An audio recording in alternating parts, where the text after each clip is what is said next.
Ok, aujourd'hui je voulais vous parler d'un mot que j'entends beaucoup dans les let's play en anglais sur YouTube. Le verbe to wail on. Par exemple, dans un jeu, vous vous battez contre un boss, vous trouvez son point faible, et là on dira qu'il faut wail on ce boss. C'est-à-dire qu'il faut tout donner, il faut lui taper dessus sans se retenir, il faut s'acharner, il faut le tabasser. Mais en faisant mes recherches, je n'ai trouvé qu'un seul sens pour le verbe wail, et ça n'avait rien à voir avec ce dont je viens de parler. C'est un verbe pas super courant qui veut dire pleurer ou hurler très fort.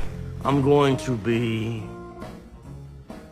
Banshee. Why do you want to be named after a wailing spirit? You might want to cover your ears.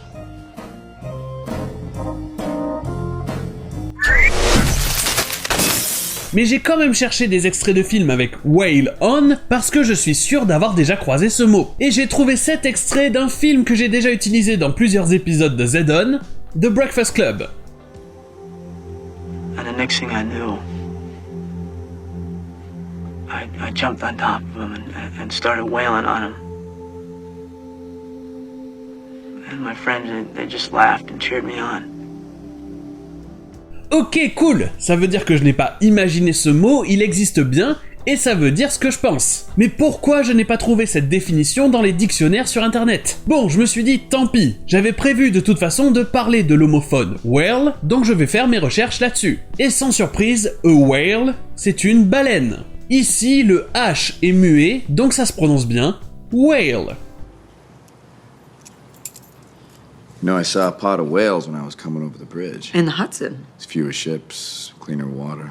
You know, if... Mais en cherchant ça, je suis tombé sur un autre homophone, whale, W-A-L-E. Cool, ça se trouve c'est à ce mot-là que je pensais avec wail on. C'est juste que je me trompais sur l'orthographe. Mais non, whale c'est encore autre chose. C'est un truc très spécifique sur les bateaux, ça s'appelle un plat-bord. Autant dire que ce n'est pas du tout ce que je cherchais. Mais tout ça, ça m'a permis de trouver un article dans le dictionnaire anglais-américain Merriam-Webster. Et ça parlait de ces 3 homophones whale.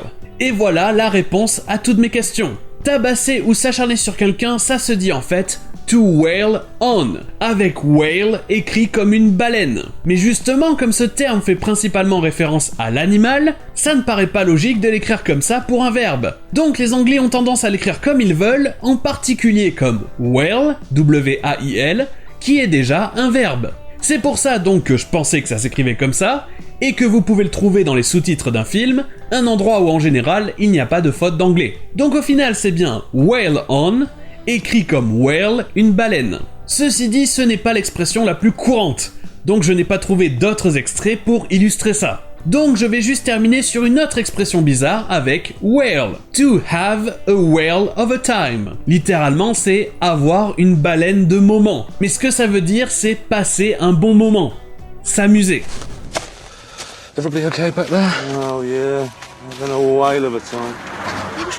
Et voilà pour whale, et sur ce je vous dis à demain.